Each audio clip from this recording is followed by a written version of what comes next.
Today on Blue 58, the Packers earned their 10th win of the season, but didn't look all that good doing it. Where does this leave the team heading into their crucial 3-game finish to the 2019 regular season?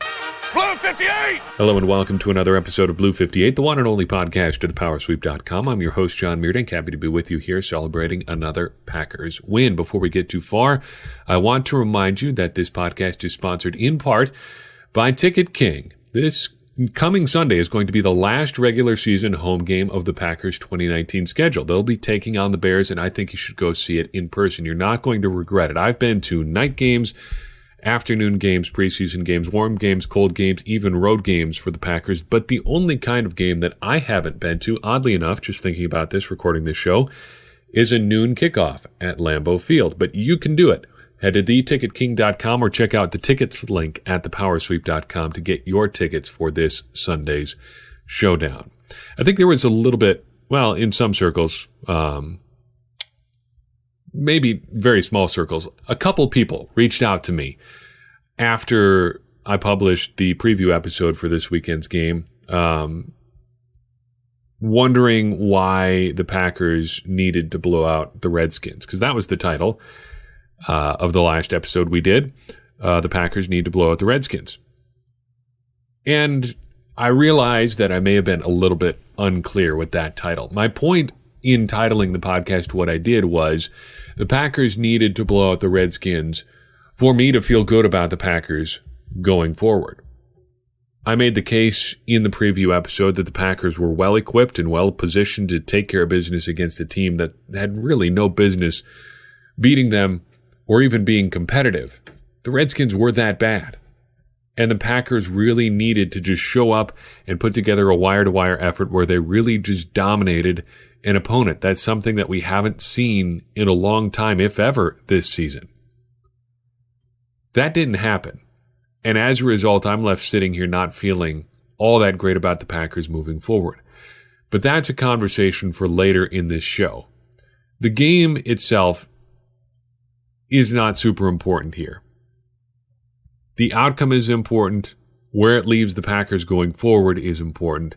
The other stuff, not so much. I'm not going to sit here in this particular episode and go through the whys or why nots about this win. What went well, what didn't go well. We'll touch on a few things throughout the podcast here, but I want to just focus on the good, the bad, and the ugly from this game and what it all means kind of going forward for the Packers. So let's start with the good, because there is a lot of good that comes out of this game. Yeah, it may have been a little bit of a disappointment to only win by 5 points over a 3-win team, a very, very perhaps historically bad 3-win team, but there is plenty of good stuff to talk about.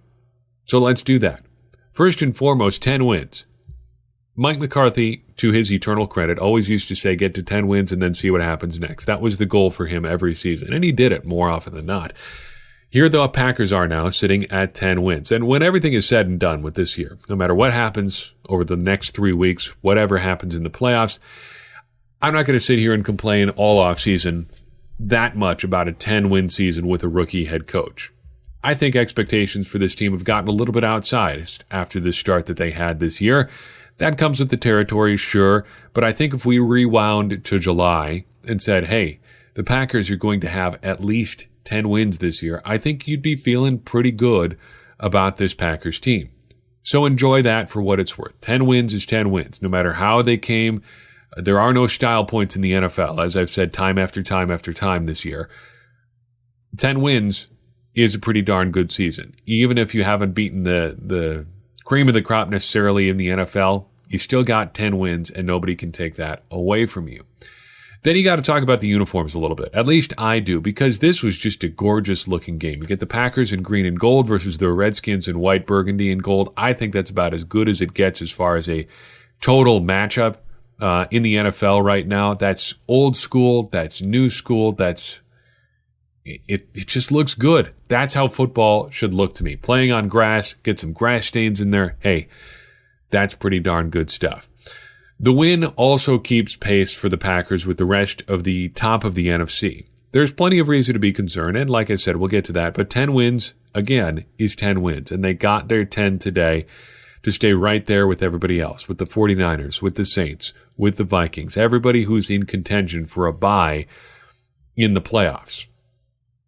I think you also have to feel a little bit good about the overall explosive nature of the offense this week. They racked up 8 explosive plays in this one. That is the second most in any game this year. Well, in any game since week 12, not in any game this season. But the second most in almost 2 months now. They had 12 against the Raiders way back in week 7.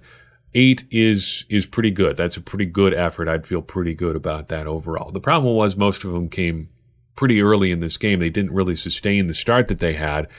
But again, we're looking at the good stuff here. I also feel pretty good about Kenny Clark finally getting some stats. I'm not of the opinion that Kenny Clark is having a bad season, but it was nice to see some stats come his way. Like 3-4 weeks ago, something like that, there was a stat floating around that talked about Kenny Clark facing the most double teams in the NFL or very near it. Teams were doubling him at a rate that was just astonishing, even compared to guys like Aaron Donald and stuff like that. And I still think he could use some help up front, but it was nice to see him, even with all that stuff going on, get some stats. A sack and a half against the Redskins pushes him to 3 on the season. That's still quite a ways off the pace that he set last year, but sacks can be kind of fickle. So whatever his final total ends up being, it's nice for me at least to see some of the stats kind of coming his way here down the stretch. Finally, punt returns and special teams in general I thought was pretty good. Tyler Ervin should probably start giving his dimensions for a bust in Canton, at least after that performance today. A little bit tongue-in-cheek there, but compared to what else the Packers have had returning punts today, hey, it's pretty darn good. Sure, he got some extensive cushion from the Redskins special team units today. They were just kicking away and letting him field it with plenty of room to work, but more than 50 yards on punt returns helped put the Packers in pretty good field position. On top of that, J.K. Scott was pinning Washington deep fairly regularly. 2 of his 4 punts were inside the 20. He seems to have gotten back in his groove that he was rolling on earlier this year, and that's been good to see as well. The bad. It wasn't all good on Sunday. There was some bad here too. Starting with 22 touches for Aaron Jones, still not feeling like quite enough. I'm not quite sure what to think of this, because the 22 touches is one thing, but when you look at it kind of in context for how many plays the Packers actually had, he was getting the ball on almost 4 out of 10 plays on Sunday. His usage rate, the number we track, was that 38.3% on Sunday. That is the second highest for any player on the Packers this year, behind Jones himself, who had a 39.19% usage rate in week 2. He got the 22 touches. He was the target of 7 passes in addition to his 16 carries. So that's actually 23 out of the 60 plays that the Packers ran on Sunday were going his way. That's pretty good, but maybe it's because the Packers didn't do too much with his productivity at times that it feels like he could have used the ball even more. His big 40-something yard run was a good example. That play opened the drive, but then 4 plays later the Packers were punting.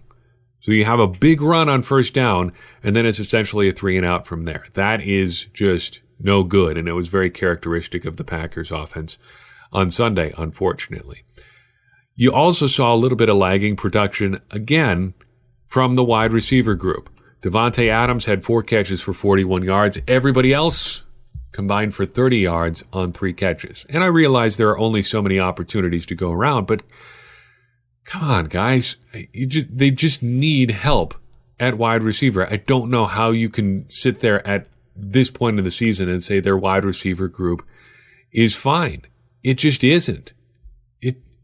It's just not. It's that simple. Their receivers are just not that good behind Davante Adams. Yes, Aaron Rodgers misses guys. He's missing guys at times at an astonishing rate. But the productivity just isn't there. If they were open enough for him to feel comfortable throwing them the ball, I think he would. Maybe he should take some more chances. Maybe he should try to work guys open a little bit more. But it's not all Aaron Rodgers either. And then you've got the ugly. There was some of that on Sunday too. Starting with Washington's "we're going to make Aaron Rodgers beat us" approach almost working. Kind of hinted at this in the last point. Aaron Rodgers has not played especially sharp at times this year, but this was the third time in 5 games he's had less than 200 yards passing. At times this year, people have talked about Aaron Rodgers as an MVP candidate. This stretch should put that to rest for good this year. He seems skittish in the pocket, just generally not sharp despite completing 64% of his passes this Sunday. If you decide to try to let Aaron Rodgers beat you, and you're within an onside kick of having a chance to just beat the Packers flat out, that should be a little bit concerning if Aaron Rodgers is your quarterback. This is the 6th time in the last 2 seasons, by the way, that Rodgers has had fewer than 200 passing yards in a game that he has both started and finished. That should be a little bit concerning too, no? Right? More broadly speaking, I think this qualifies as ugly. The Packers just do not look like a team right now that can hang with the rest of the NFC playoff field in a playoff game. The 49ers and the Saints had a slugfest today. 48-46 the final there. I don't know if the Packers could hang with either of those teams right now. We already saw how they did against the 49ers. Then you had Minnesota handling the Lions 20-7. The Rams beat the Seahawks 20-12. The Rams can take the Packers out of the playoffs, by the way, if they win out and the Packers lose 2 of their next 3. There's a lot of variables that have to go right there, but it's not impossible. Just among that group, the Packers look a little bit like they're sitting at the kids' table. Again, the 49ers and Saints, 48-46. Minnesota taking care of business against the Lions. The Rams beating the Seahawks. And the Packers are an onside kick away from having to defend a game-winning drive, potentially, for the Washington Redskins. That just doesn't seem like contender material to me.